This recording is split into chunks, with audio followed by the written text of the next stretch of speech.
இன்றைக்கி சண்டேனால இட்லி கறி குழம்பு எங்கள் வீட்டில் ஸ்பெஷல்.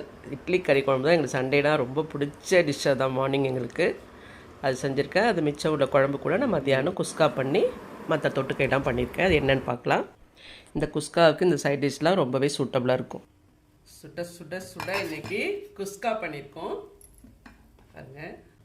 குஸ்கா பாருங்கள் எவ்வளோ உதிராக வந்திருக்குல்ல. இது எப்படி வந்ததுன்னா, நான் இந்த கல் வச்சு தம் போட்டு இதெல்லாம் எதுவுமே இல்லைங்க. ரொம்ப ஈஸியாக நீங்கள் பிரியாணி கூட இதே ஸ்டைல் பண்ணலாம்.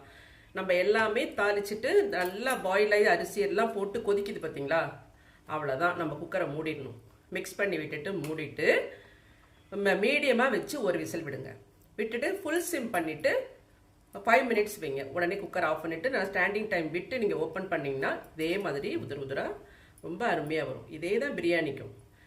தண்ணி அளவு நீங்கள் 1க்கு 1.5 தான் ஊற்றணும். பழைய அரிசினா 1.25 ஊற்றலாம். சைட் டிஷ்ஷாக நான் மட்டன் குழம்பு வச்சுருக்கேன்.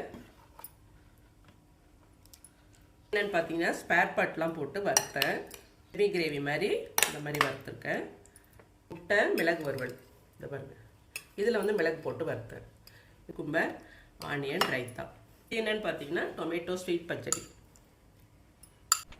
இந்த காம்போவை நீங்களும் ட்ரை பண்ணி பாருங்கள், செம்மையாக இருக்கும். இன்றைக்கி நீங்கள் லஞ்சுக்கு நீங்களாம் என்ன சமைச்சிங்க எனக்கு கண்டிப்பாக கமெண்ட் பண்ணுங்கள்.